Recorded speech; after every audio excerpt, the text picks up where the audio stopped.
नमस्कार, आप देख रहे हैं मीडिया तंत्र में आपके साथ चित्रा। आइए करते हैं खबरों की शुरुआत। पंचायत चुनाव में ओबीसी आरक्षण को लेकर किए गए सुप्रीम कोर्ट के फैसले पर श्री विवेक तनखा जी का वक्तव्य।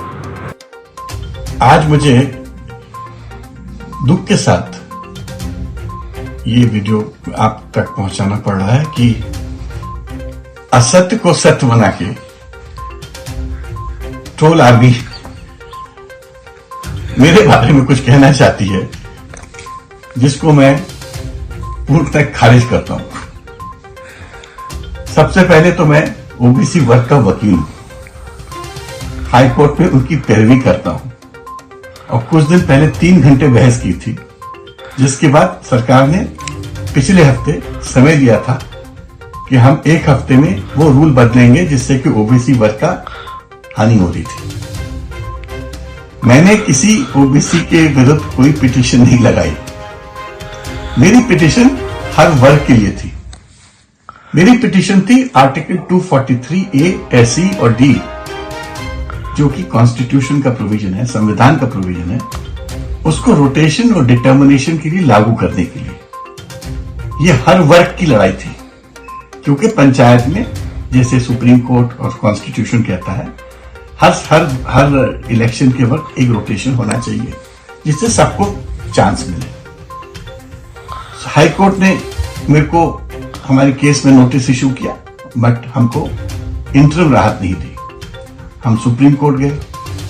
सुप्रीम कोर्ट ने हमसे कहा कि आप हाई कोर्ट वापस जाइए और प्रयास करिए इमीडिएट हियरिंग की। वो हमको नहीं मिल पाई, तो हम सुप्रीम कोर्ट वापस आए कल और सुप्रीम कोर्ट को हमने बताया कि हम तो हर वर्ग की भले के लिए आए हैं, हम रोटेशन चाहते हैं और हम चाहते हैं कि जिससे कि सबको चांस मिले। सुप्रीम कोर्ट ने कहा कि हम आपकी बात जब फाइनल हियरिंग होगी उस वक्त हाई कोर्ट भी सुन सकता है, हम भी सुन सकते हैं, और उस वक्त अगर ये असंवैधानिक पाया जाता है, अनकॉन्स्टिट्यूशनल पाया जाता है, तो हम पूरा इलेक्शन रद्द कर सकते हैं। क्योंकि बात उचित सी लगी मुझे, तो मैंने चुप रहा हो गया। मैंने कहा ठीक है साहब।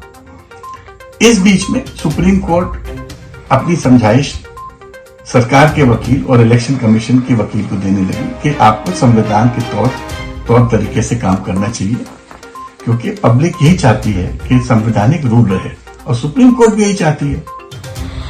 और जब ये बात खत्म हुई तो सुप्रीम कोर्ट ने मध्य प्रदेश सरकार के वकील और इलेक्शन कमीशन के वकील और सोलिसिटर जनरल तुषार मेहता जी भी उस बीसी में थे।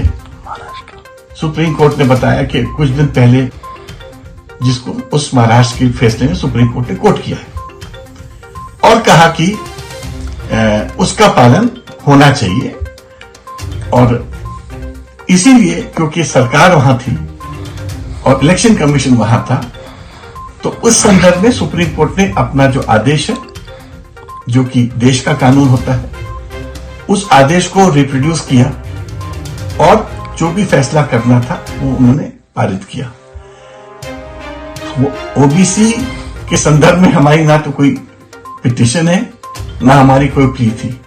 ये जो आदेश हुआ है, ये सरकार के संदर्भ में हुआ है और सरकार को दायित्व दिया गया है कि सुप्रीम कोर्ट के आदेश का पालन कराएं। अब मुझे ये समझ नहीं आ रहा है कि हमारे बीजेपी के जो चंद मित्र हैं, अब मैं क्या बोलूं, मित्र कहूं कि क्या कहूं, मेरे को समझ नहीं आता, कि उसको तोड़ मोड़ के कहते हैं कि मिस्टर तनखा ने ये जो आरक्षण का जो स्टे आया है वो मिस्टर तनखा की पैरवी से आया। मिस्टर तनखा ने ऐसी कोई पैरवी की नहीं भाई। हम तो रोटेशन के लिए गए थे, हम तो डिटर्मिनेशन के लिए गए थे और उसमें भी न्याय होगा एक दिन, क्योंकि जो मैं कह रहा हूं वही सत्य है, वही कॉन्स्टिट्यूशन में लिखा है और वही सुप्रीम कोर्ट कहता है। मगर जहां तक ये जो ओबीसी का प्रश्न है, ये प्रश्न सुप्रीम कोर्ट के अपने आदेश है जो उसके संदर्भ में दिया गया, सरकार को दिया गया और इलेक्शन कमीशन को दिया गया। इन आदेशों का पालन करना तो सरकार का कर्तव्य होता है, धर्म होता है। हाँ, सरकार चाहे तो ये बात सुप्रीम कोर्ट को बता सकती है कि जो बुनियादी बातें हैं महाराष्ट्र की, शायद मध्य प्रदेश में मिसिंग है, और अगर ये सरकार बता सकती है तो हो सकता है कि सुप्रीम कोर्ट अपना ऑर्डर मॉडिफाई भी कर दे, मगर ये भारत सरकार के पास है, हमसे जो वो सहयोग चाहेंगे हम वो सहयोग देंगे, क्योंकि ओबीसी के हम पक्षधर हैं, ओबीसी का भला चाहते हैं, क्योंकि मैंने उस वर्ग का भला ऑलवेज सोचा और समझा है। तो मैं तो चाहूंगा कि दुष्प्रचार ना करके दिमाग कानून पे लगाएं कि ओबीसी वर्ग का अधिकार और कॉन्स्टिट्यूशनल अधिकार कैसे उनको स्थापित कराया जाए और दिलवाया जाए।